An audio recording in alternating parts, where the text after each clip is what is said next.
Hello there. Hello. This is Patrice Williams, and welcome to Turning Point with Patrice Williams. It's a podcast, and we just realized that we are at our 23rd episode of our live streams and podcasts, and that is just, we do them and you don't realize that we're in the double digits and we're in the over 20. So this is so exciting. I've been getting calls all morning and texts. My friends like to text me that they were really excited about today's podcast. Today we have Kam Holzendorf. And he's going to come on and make sure that I've said his name right. Because I had to practice, Kam. So I'm going to bring him on because he is our guest today. So excited to host him.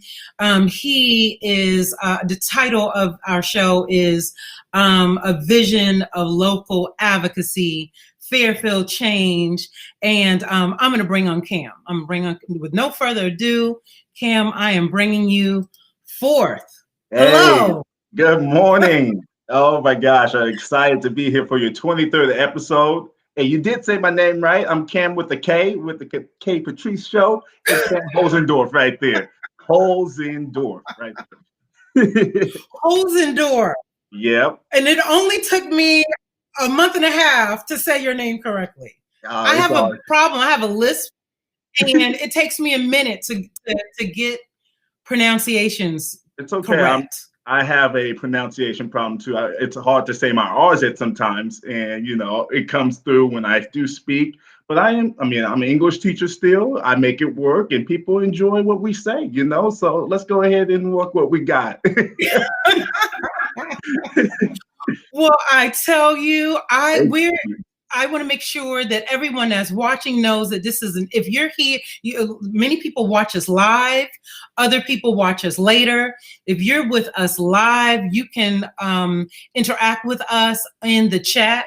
The chat is multi-platform. People from Facebook and LinkedIn and different platforms, YouTube, can all interact with us at the same time.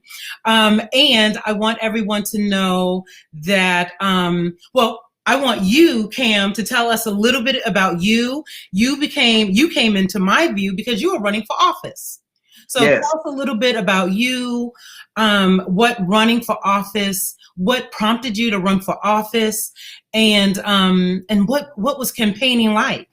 Oh man, it was wow, in 6 months to start your own campaign, it was something huge. But myself, I've always just been in the capacity of serving. My heart has always been to help people, whether it was running for ASB president in high school, starting a campaign to save our sports back in 2008 in high school, leading local cleanups. It's just something that it's really intrinsic to me that I just need to go out there and help. And funny thing about running for office, on a list, I call him Uncle Horsley. He made me write down a goal list of my top 20 goals in life. And lo and behold, number 15 is to be a leader in Fairfield. Number 16 is to become mayor. So in this time where we need representation, we need people to step up to not just represent 1%, but the whole body of a community. I just felt that it was my time to run. And my campaign, which is the start, we changed campaign from C to a K. So Campaign for Change is that at its core, just to go ahead and campaign for the necessary change in our community, whether it is restoring our communal bonds, whether it was trying to work with credible solutions to help our houseless folk get the services and the needs that the tools that they needed. Whether it was really working with our environment. If we love our environment, if we take our environment, people are willing to invest in there. So my biggest thing was trying to get that mindset out there, a progressive mindset, so people can go ahead and say, yes, let's work for the betterment of our community. And from there, the campaign was amazing. The amount of support, door knocking, being out on the streets, having live street rallies, something that we haven't seen in Fairfield before. I mean, even I believe we saw it a couple times, but it's been a long while that we've seen this. The energy of getting people together. I think we had a group of about 40 social distance on our first campaign cleanup.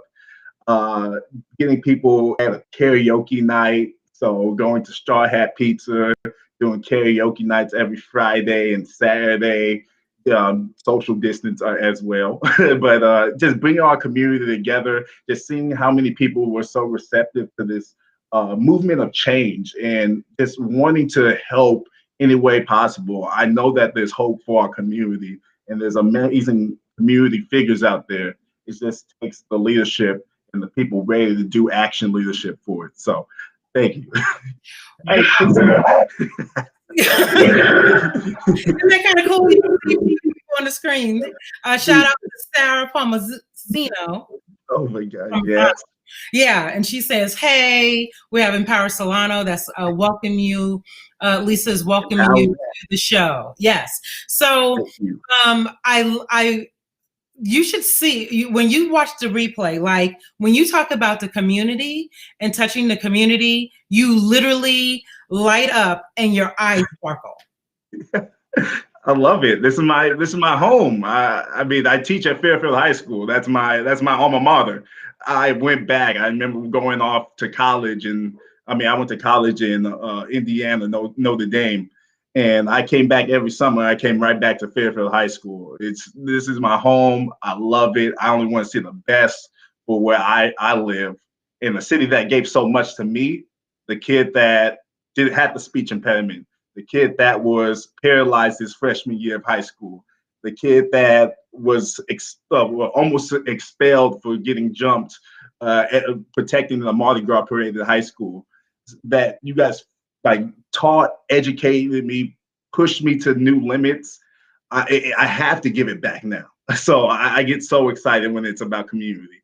Can you quickly tell the story of being paralyzed? And I was captivated and inspired. Will you give us 1 minute of your story? Oh man, that story begins playing football. That was actually a homecoming game right there. Didn't know I had a birth defect in my spinal column, and when I hit the person, the inside swelled up, and I was paralyzed my upper body. So I had to wear a metal neck brace that kept my neck balanced and stable for half of a year. So about 6 months that I had to wear that metal neck brace.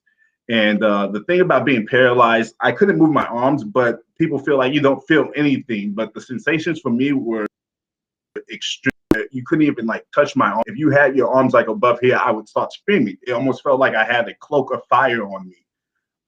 So trying to get myself back together, my mom would read the Bible to me, say, hey, you can do this. This is just another obstacle that you're going to have to go over. And me, myself, I'm a driven person. So I knew that this wasn't the end of my tale. I knew I had bigger and better things to do. So even when I got out the hospital, I went back to school the same day, went to football practice, and I'm lifting water jugs. My teammates take it slow. It's nah, I'm back out here. I'm working. I'm back out cleaning. I'm running track.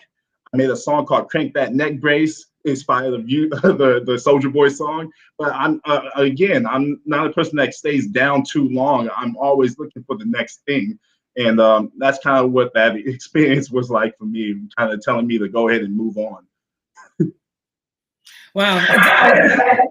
It really says a lot about you as a person. And thank you for sharing that. But I tell you, I think people are, the reason why I was getting a lot of texts is because I'm not big on Instagram, so I didn't get it until later. But I got a message that said a few weeks ago that said, Kam is in jail. Call. But by that time you were released. Yeah. So that's where we're going with the story. But let's back up a bit and talk about Fairfield Change. Yes. It's a great group of people. And if you guys want to know a little background about Fairfield Change, a grassroots group started by people of color, African American women, indigenous women, males, all that, and just a dynamic group of young adults, basically college kids working on a budget, working with student loans, and they're still making waves in the community. Fairfield Change started over the summer, right when we were protesting for protesting the beginning of the whole summer there. And it started off at our first city council meeting because we had a protest, and one of the city council people basically laid out and called us Marxists and communists and said a lot of things, and we couldn't stand for that. So we got together and protested in front of it's not the city council chamber, but the school board building. And from there, we took off. And from there, it's grown into something even major, not just fighting for people's human rights and justice in our community, but educating. And educating, I was just said this phrase last night, we educate to empower. So what we're doing here is we're educating you to empower you to action. So all the things, all the resources you see here, book list, words of the week, we show you the human side of us by showing that comrades read as well, and they give us our their special books that they're reading through the weeks. Our speeches, so you guys can go ahead and revisit what we said and kind of get the firsthand scoop of what we're fighting for. So much information on our Instagrams, on the Facebook. Definitely a tool of not just entertainment, but a resource that you can use for educational purposes to go ahead and bridge your gap of knowledge as well. Because we're also trying to get people to acknowledge that there are problems, not just in these big metropolitan cities, but right here in Fairfield as well. So, I'm scrolling through the Instagram program page because it's so rich with information. It really informs who you are. But now I'm realizing how you all got into my side of view. It's the Recall Council Member Kath Moy campaign. correct. That where you all came into my view, and I believe it was surrounding. Was it okay? Now it's vague in my memory, but I feel like she made some social media calls to action to that you all were terrorists. Don't let me make this up. You all were terrorists. Mm-hmm. And then so people where you all were, protesting, then people were coming to that protest area. And I don't know if they were screaming out stuff. And am I off? Well, basically, let me frame it with the statement, attitude follows leadership. So when she made the comments that she was calling us Antifa, Marxists, communists, the fact of the matter is we are not that. We actually had a good amount of the community out, and we were protesting the juvenile detention center because we feel that there are different ways that we can reform our youth. In that case, Catherine Moy thought it was a detriment to the city over the blocking cities. So she's talking all this extreme scare tactics, trying to go ahead and inflame the situation instead of understanding our cause. So from there, people took to social media. And if you look at pages like, I don't want to blow those pages out, but there are pages on Facebook, social media that, and Nextdoor is probably one of the big ones right there, that people started talking, closing up buildings, boarding things up, being out there ready to go, peeking out across the street, yelling things at us. And the fact of the matter is we had older people, we had young adults, we had babies with us. The fact of the matter that you're inciting violence when we have kids out there. That's big right there, and it's scary to have that as a leader. And it's something that we need to go ahead and call out, and that's what I'm going to continue to call out here, because no one's exempt for inciting fear and violence in our community. Mm-hmm. Let me give you another area that I remember watching you guys.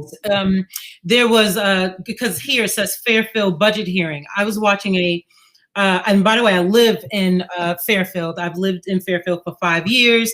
I live in Cordelia. I moved here specifically to move my son out of the Vallejo school system.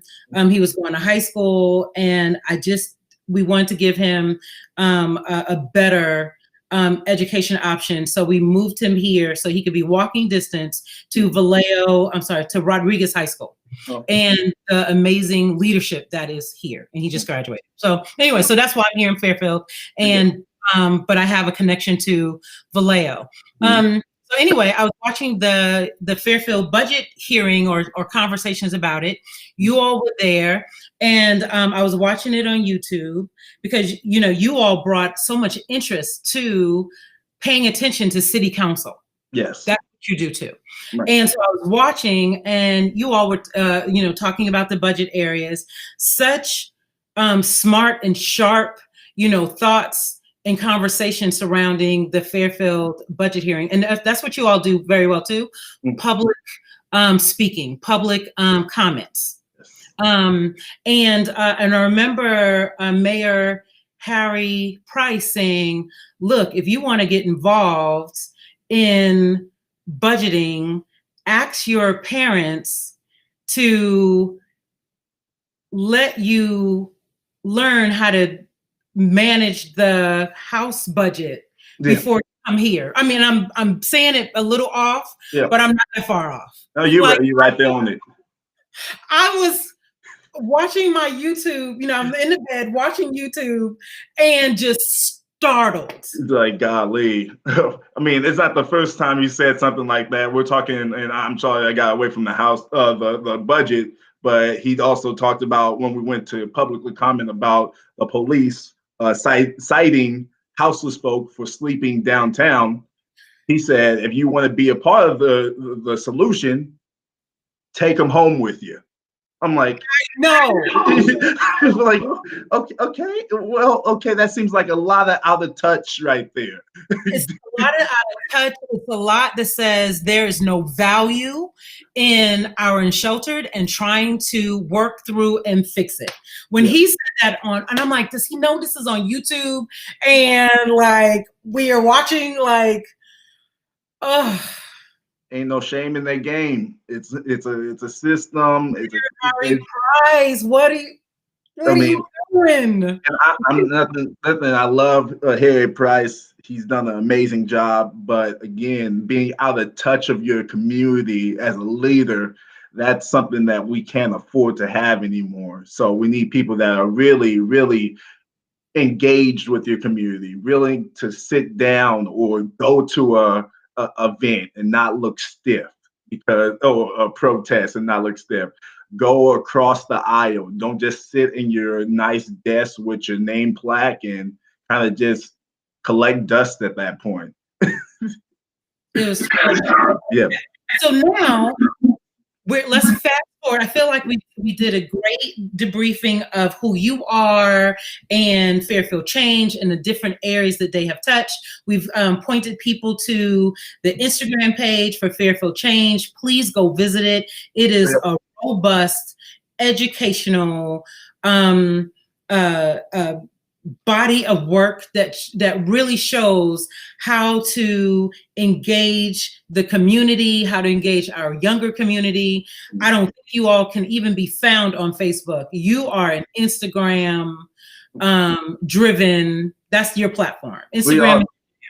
We do have Facebook too, as well. So it is a Facebook too. You just gotta look up Fairfield Change. A lot of kids, definitely youth, young adults, are definitely on Instagram. So definitely that body is driving big time. Okay, so now let's queue up there is a video from 2 weeks ago, the night of the arrest, a city council member meeting, and I'm going to cue up this video, and you tell us why was Fairfield Change at this particular meeting, or do you want me to just cue it up so that they can see it? How do you want to do this? Let's go ahead and cue it up, and then I'll go ahead and fill in the gaps from there. Yeah. Okay. Okay. Sounds good. That sounds like a plan, sir. Go ahead. Cue it. Cue it.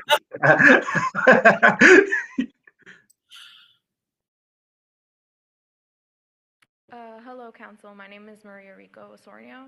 I just kind of wanted... Would you be kind enough to remove your mask, please? Sorry about that. My name is Maria Rico Osornio, and I just wanted to bring up something that has been brought to my attention and probably residents of Fairfield's attention as well. Vallejo PD has been called out on this badge bending, and so basically what this is the badge bending. It resembles police officers who have been on line of duty and involved in fatal shootings. Anytime that they're involved in a fatal shooting, they bend their badge. And so their current chief, Shawnee Williams, has asked for an investigation, a third-party investigation about this, but Captain John Whitney, who is actually not on the police force anymore, he was the one who initially raised concerns about this badge bending. And so I wanted to bring up a specific officer who I noticed. His name is Dustin Joseph. He was involved in the shooting or in the murder of Mario Romero in Vallejo on September 12, 2012. And so Mr. Romero was the officers fired at Mr. Romero 40 times, and Mr. Romero was actually shot 30 times out of those 40 that were rounded at him. And so out of the 2 police officers that were involved, one of them being Dustin Joseph, it has been brought to my attention that he is currently on our Fairfield Police Department force, and I was wondering if there is anyone that can confirm this or deny this, because I am a concerned citizen and I don't feel comfortable with a police officer that has been involved in 3 lawsuits of fatal shootings and excessive force in my city's police department. Is there anyone that can tell me if he is currently employed in our department? Chief Tibbet will respond to you, please. Walt Tibbet, Police Chief. The allegations that we're hearing this week about Vallejo are abhorrent. They're awful. They go against everything that this police department, me personally, and the men and women of this department believe in. So we've learned about that allegation. We will be following and monitoring what's going on with Vallejo. Officer Joseph was hired by this police department and is on this police department today. Okay, so what is your guys' protocols in regards to when you're hiring these officers from other police departments, when it is aware and it's public record that they have several complaints and they've been involved in these shootings? What is your guys' protocol? I'd be glad to talk to you about protocols that we do on backgrounds. We do a background psychological evaluation review of a number of different aspects when someone comes to the police department before they're hired. And the department hired Officer Joseph about 1.5 years ago. And we will be, again, watching what's going on with Vallejo, the allegations that we've learned this week. Okay, just another question. So you guys hired Officer Joseph knowing that he was involved in these lawsuits while he was in Vallejo Police Department?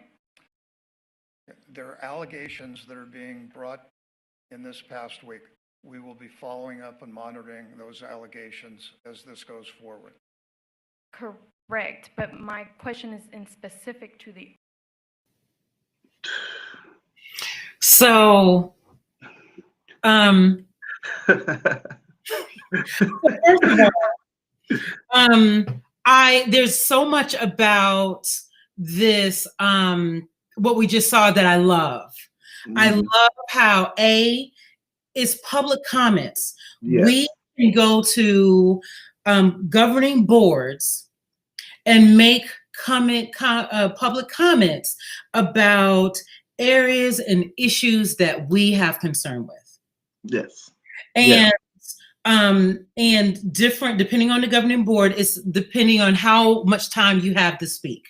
So for Fairfield City Council, how long do you have? Is it a 2 minute, 3 minutes that you can speak? It's 3 minutes. 3 minutes. On the website, it's a little bit confused. It says 4 minutes, but they say a minute wrap up, but they give us 3 minutes. Okay.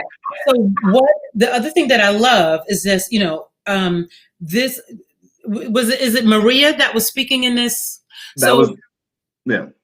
So Maria very beautifully laid out, this is the concern, this is what we've heard, is this right? And then it was Chief Tibbetts? Tibbetts, yes, Mr. Chief Walter Tibbetts. Chief Tibbetts, lays out, his answer, and Maria comes right back very respectfully and says, okay, so you saying, so just the whole interaction, conversational tone, all that, it tells me that we can all do this. We can all just speak from our heart about issues that concern us in our local government. It really shows the power of local government through this piece. Yes, okay. Definitely. So then, let me show you one other very short clip. So after this, somehow between this dialogue with Maria, you all are arrested. And so I don't have a video of that, but I do have a video where Vice Mayor Pam Bertani, she's on the phone and she's like, wait, what just happened? So let me just show that. And then let's go ahead and get it all back together. Okay, I got you. Push it together. Okay. Yep. Nope, that was Maria again. Hold on. Thank you, Stephen. So my question was, why were these people arrested? And Chief, if you'd like, I can answer that. It might be easier for you to hear me. They were allowed to speak for a bit. After we allowed them some time to speak, we asked them to please leave and exit lawfully. That's a lawful order. They refused to. Because of that refusal, they were then removed. They were arrested and removed that way. They were given every opportunity to leave on their own. They refused to leave on their own. They refused to allow the meeting to continue.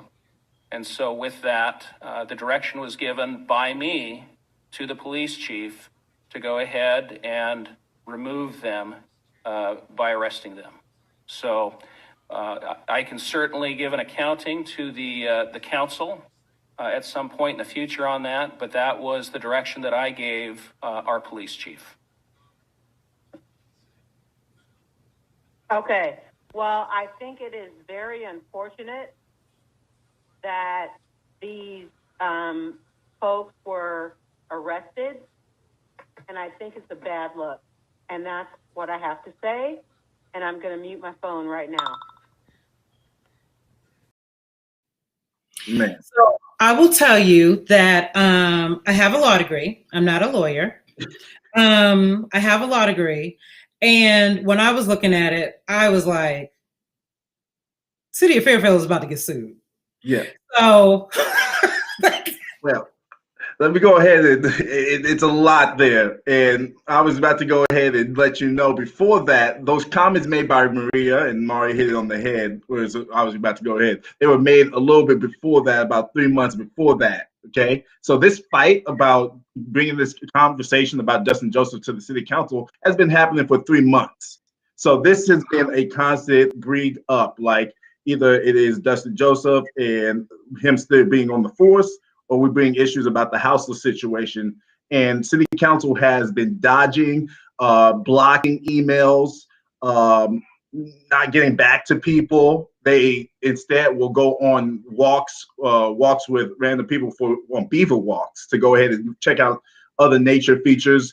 but won't get back to us when we have pertinent issues in the community. So it's unfortunate, and especially at this time now where you have 9 people getting arrested for public comment that they kind of stripped away from us there.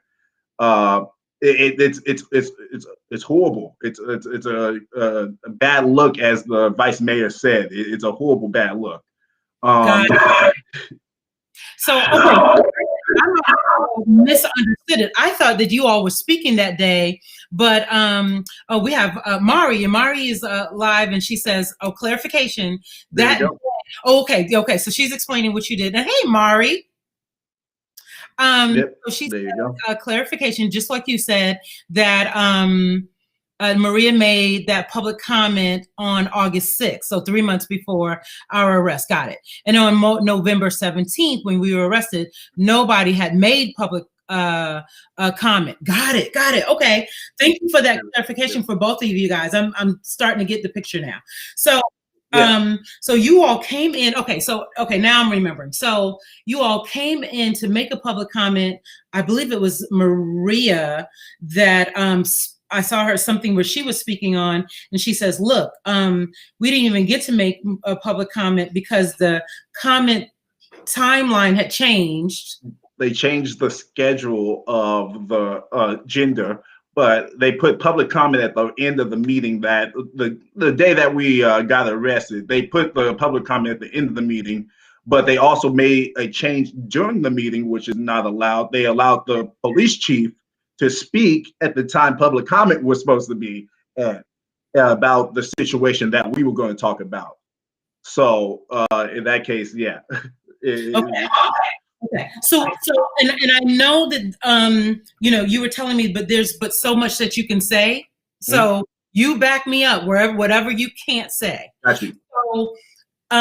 So you came to speak, and they're used to seeing you speak. You come, and when I see you all speak, like, I love the way you all do it. And so, very clear, concise, stating the issue, stating the concern, So at some point, I think it was Maria, and she was saying, I'm reading body language. People, city council members aren't looking at us. There's something going on. Something feels off. There's police officers already there in the background. And by the way, people that follow your Instagram page, they know that, look, this is call to action, come to city council member. This is what we're going to be talking about. So anybody that follows you all on Instagram knows that there is a clear call to action to come to speak about whatever issue, reminder, date, time, So that's the beautiful thing about Fairfield Change too. We have so many intelligent people on that group that you could go ahead and say, hey, you go out there and speak, you go ahead and talk. Actually, Mari is the one that kind of was in the city council meeting. Maria was the one that was speaking in that clip. Mari was the one at the city council meeting along with other people. So she kind of saw that, hey, there's some tension over here. We see that there's a whole bunch of police. We had to call to action. It basically, you did that sense. Yeah. So it was a couple more people there. At what point are you thrown out of the meeting and arrested? And how does that work? Like, how do you come as a citizen of Fairfield to speak, and then you are arrested? Like, how does that happen? It was confusing to a lot of us, and the video, the body cam, and especially for one of the girls in there, the body cam is very targeting towards her, and we definitely reach around and really help because it's always a targeting on African American women, so we definitely help and raise her up there. But the video shows that there were no de-escalation ways. It was just a quick, hey, you guys are making a ruckus. We're going to go ahead and put you in cuffs, take one person out one door. We're going to take you all the way out this way. And it just happened so fast. I mean, it didn't even seem like 5 minutes had passed or anything like that. It was real quick. So I'm still confused on a lot of things. But again, to make that call so quick without even, I mean, if you heard the video, he said that he asked us to leave, and we had many times to ask. But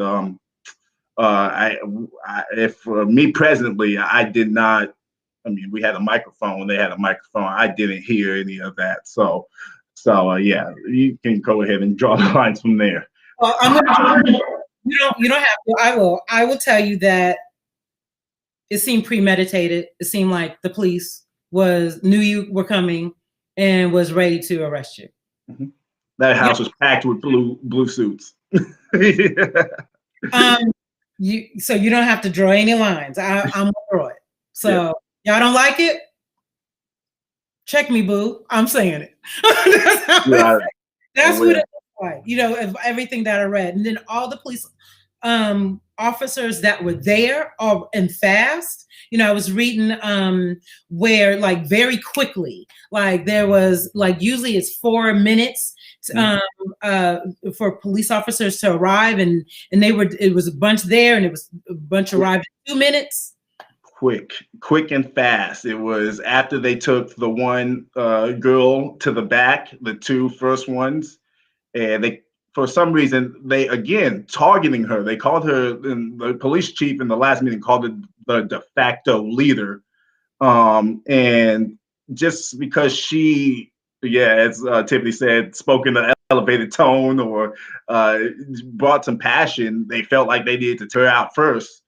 And from there, it happened literally like in a minute, like the fastest response, probably like 15, 20 plus the 5 cars that were in the back of the school board building. So again, I felt that, and I said this in my statement that I made on, I didn't make it, the secretary, or she read the public comments.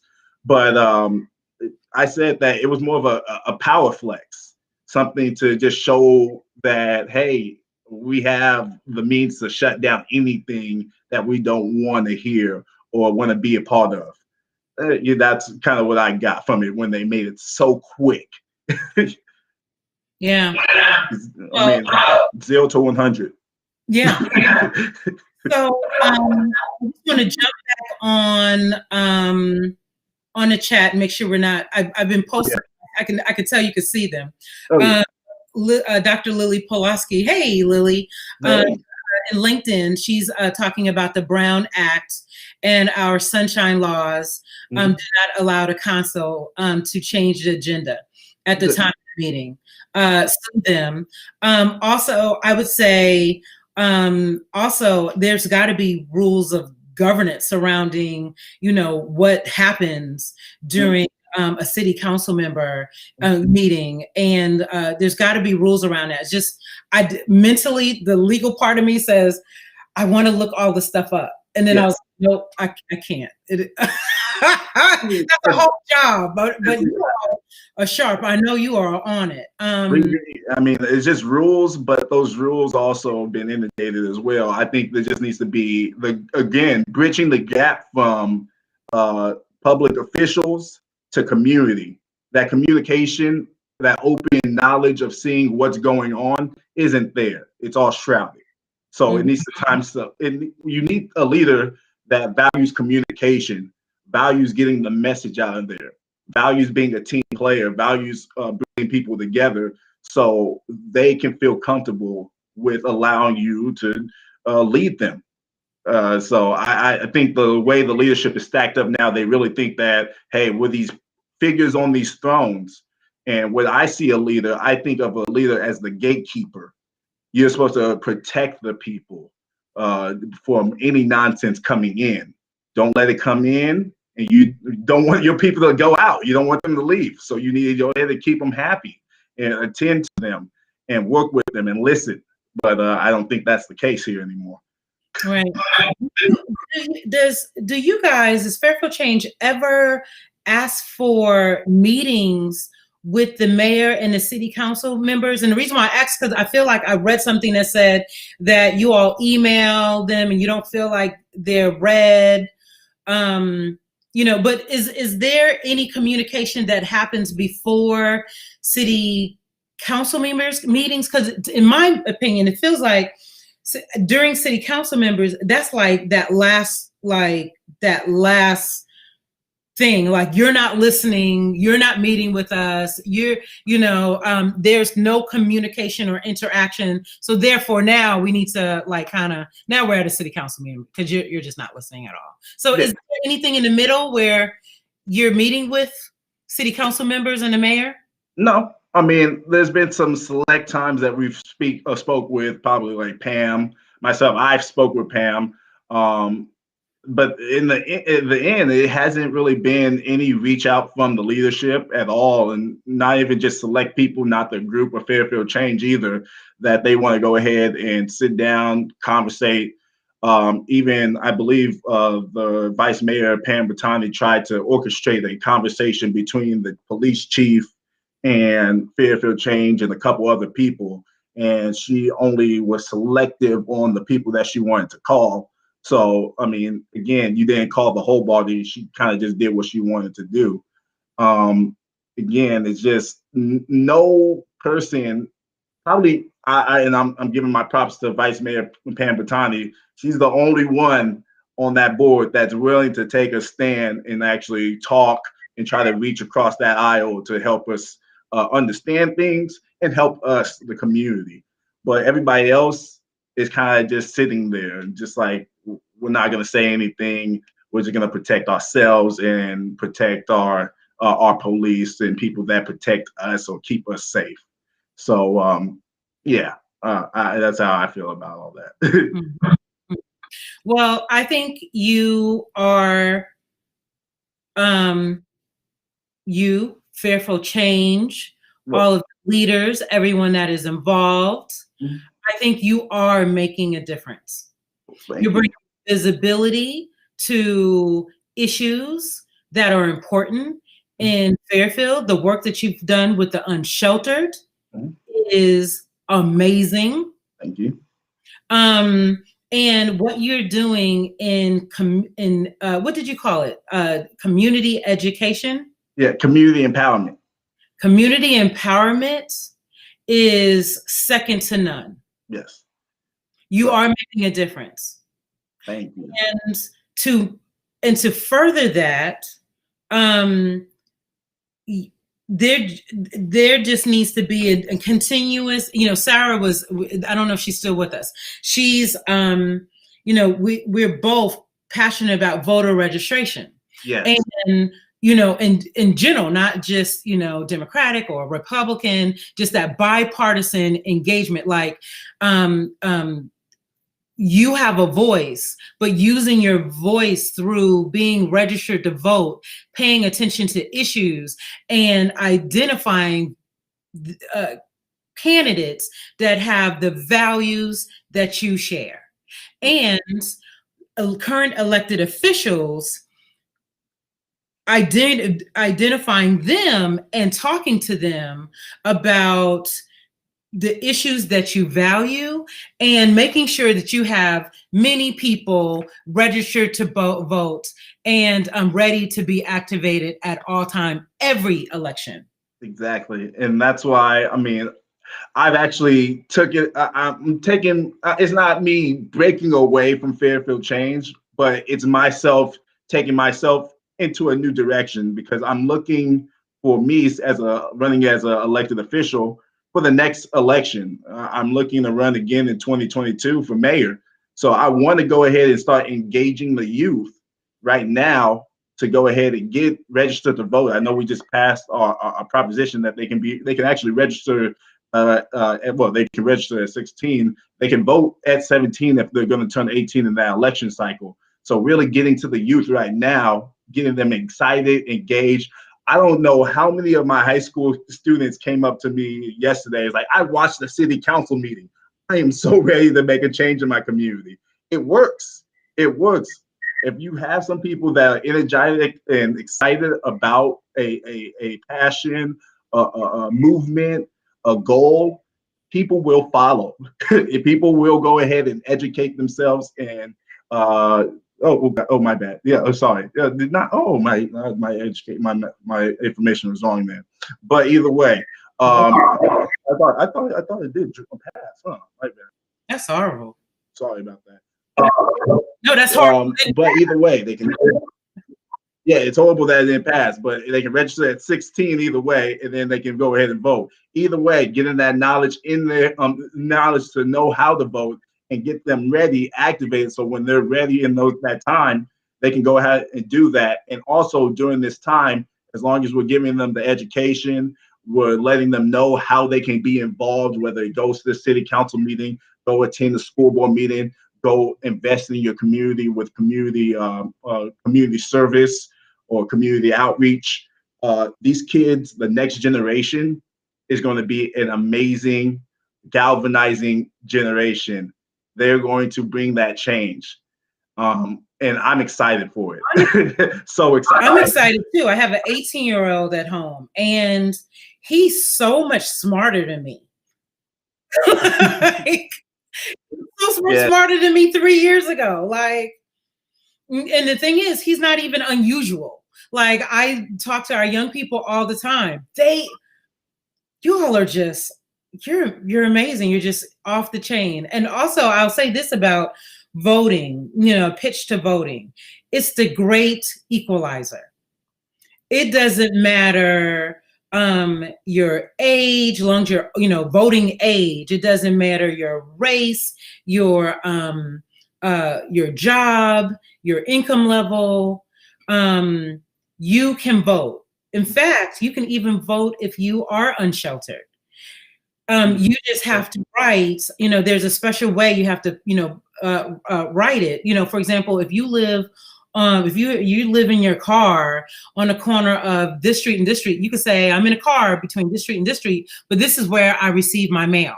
Right. You're now a registered voter. Mm-hmm. It is the great equalizer. So we want to, I know we're kind of all exhausted from the campaign, the November 3rd election, but we have to keep pushing folks to register to vote to get our numbers up. So, I just want to make a plug for that. We can't stop and we won't stop. Period. Oh, all right. So as a wrap up, Kam, what should we be doing? What's our rallying cry? Oh, wait, let me go back to before you do that. Dr. Pulaski says Fairfield needs a Citizens Police Review Committee. Agreed. And that's something that in my campaign, I advocated about. And definitely we need to have different community figures and community people, just people in general, to go ahead and sit on that board. It should not be just reviewed by police and other just sitting board members. You need everybody's perspective on these things. Mm-hmm. Mm-hmm. And then we have Cassandra James, and she's has a call to action. Would anyone be interested in having a Solano County Police Accountability Collaborative? And I get that. That's saying, let's put it under, we have all these, city police accountability, make it broader and bring in local city, citizens. Yes. And big collaborative. So we're all moving the county forward and the city at the same time. Cassandra, I might be saying that might not even be what you're saying, but I think that's what you're saying. I mean, if you're saying that, I definitely agree that we should go ahead and do that. I mean, and Sarah kind of again hit it on the nail. The police kind of run those suburban towns because they're so afraid of what, the crime in here.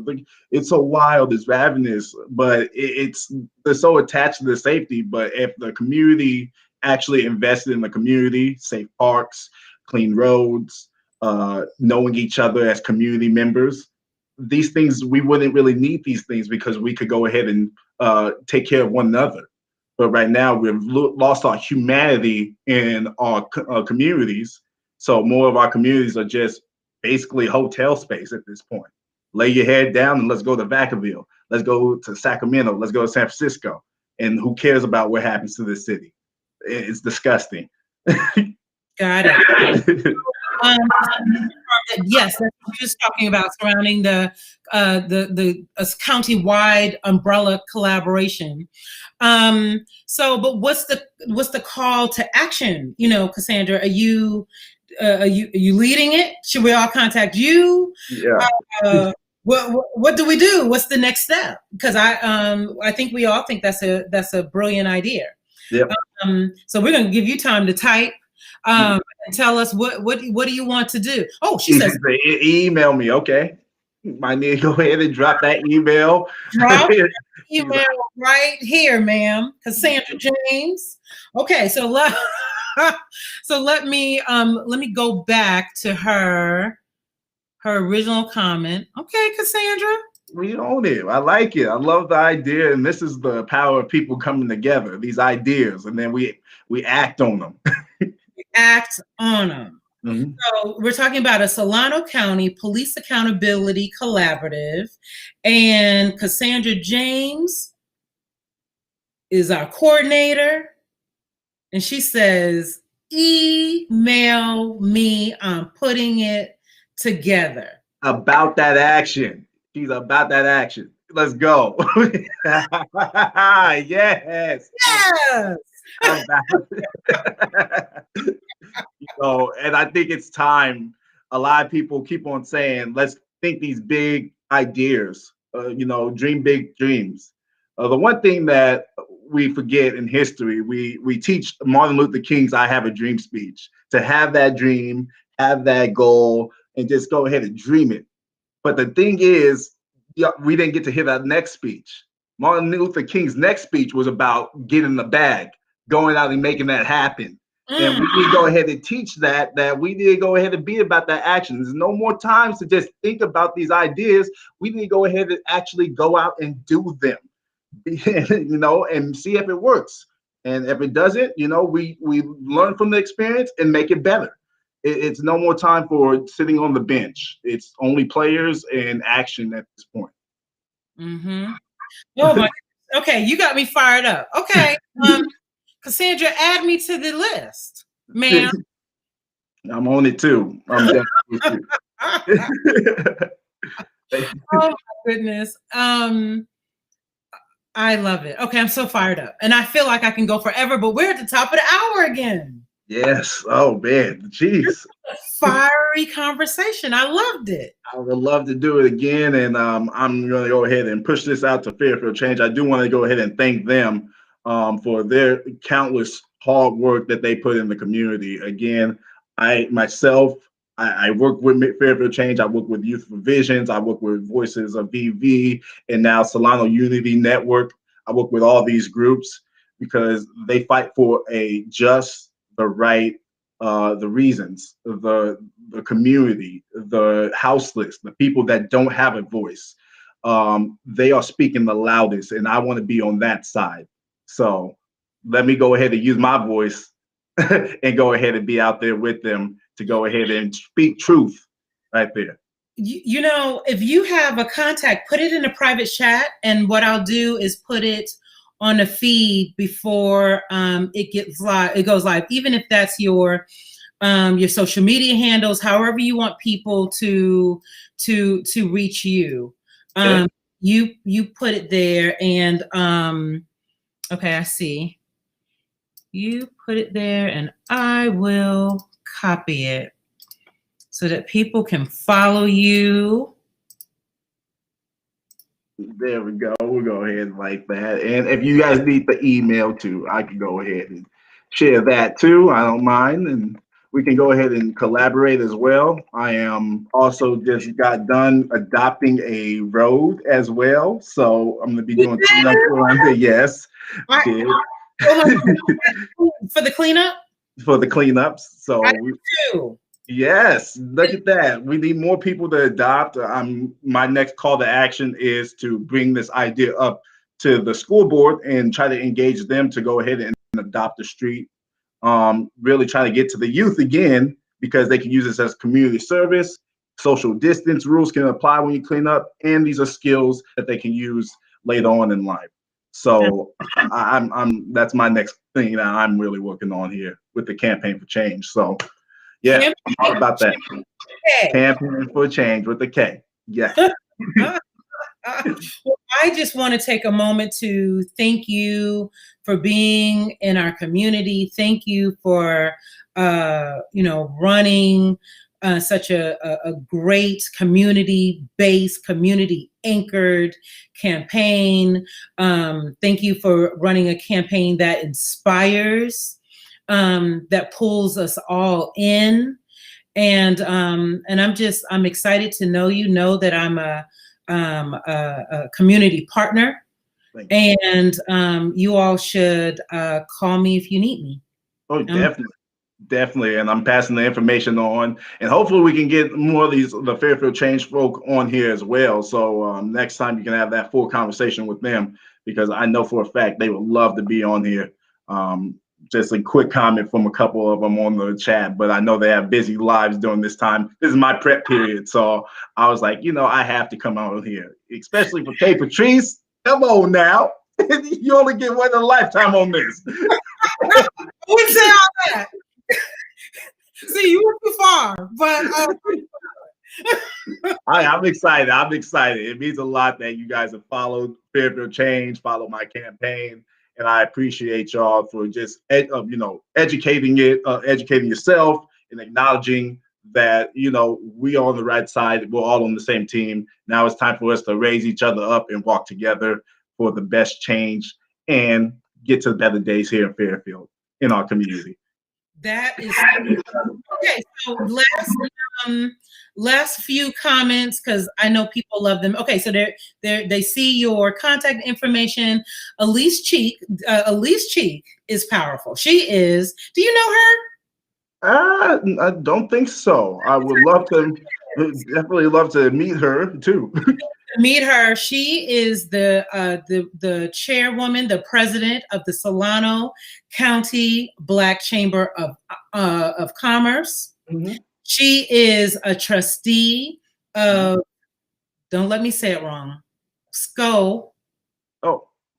SCO. Dana Dean is going to kill me. She trained me and I forgot already which one it is. Solano County Board of Education. So she is a trustee. Oh. She is a business owner. She has, I believe she is one of the only, if only, Black woman construction firm in Solano County. Important details, IDI details. So Elise, plug your Solano County Board of Education is what she is. Yep. And so you absolutely need to know her. Everyone needs to know her. And I'm going to be bringing her forward. This is a plug, Elise. You need to come on the show, ma'am. Make it happen. Make it happen. Right. So we have Connor Lamb Fitzgerald from Facebook. And Connor, I think he loved your feedback there. MLK was also fighting for poor people, economic rights or human rights. Hashtag Poor People's Campaign. Yeah. So we have a bunch of people that are, hey, Sugar Mama's Catering. Sugar Mama's Catering. Ooh. Yeah, a good job, Cam. So anyway, I believe this could just go on and on because we have people that just want to give shout outs to you. So you're going to have to go on later and respond to folk. Great.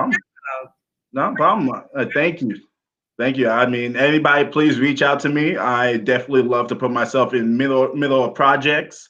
So I will respond to you. I know I have a whole bunch of emails and such, but I look forward to meeting everybody and working for better days here. So thank you. Thank you so much for having me. Awesome. You're welcome. You take care. Thank you so much. All right. You do the same. Okay. Whew. Was that a show or was that a show? We had Kam. Okay, Kam, I'm going to say your last name again. Holzendorf. He's in the green room and he's saying, yeah, that's right. Kam Holzendorf. He's like, I'm gonna train y'all to say my name. Was here. That was, I feel inspired, empowered. I want to talk to you all a little bit about next week's podcast. Next week, we are going to be focusing on government contracts. If you are a business owner, I want you to be on the line to watch us live. We're going to be talking about getting government contracts. We're going to have the folks from NorCal PTAT that is on the line Tuesday, Wednesday, and Thursday. They're going to talk about everything from how to get a government contract. They're going to be talking about certifications. They're going to be talking about, Thomas Burns is going to be talking about how to develop relationships with contract officers. So if you want to get your business a government contract, get it certified, get it ready during this holiday period for government contracts, I want you to be on the line next week. We are building out the program now, and we'll be sending out those links shortly of how to get that information. So the last thing I want you to do, and I meant to do this while Kam was on the phone, I want you to share this. If you like this program, I want you to share it. I want you to like it. I want you to tell your friends. We're doing Turning Point podcast. We're soon going to open up for some advertising because it's expensive to do the to ramp this up and queue this up every week. We're spending a lot of company hours with BrandGov Outreach, which produces the show. And so we're going to be looking for advertisers to come in and help support this podcast. But to do that, we need to have the numbers that says that you all care. This is the type of local grown show that you want to see. So if you like it, and I see Robin Weedman. She is the one of my mentors in transitional housing. She has one of the top transitional houses in Solano County called Princess Transitional House for Women. And she says powerful. So she likes it. Great. I'm glad y'all like it. You're going to have to share it and share it on all platforms. We're everywhere. Okay. So with that, it was a great podcast, and thanking Kam again, and see you later. See you for the next podcast.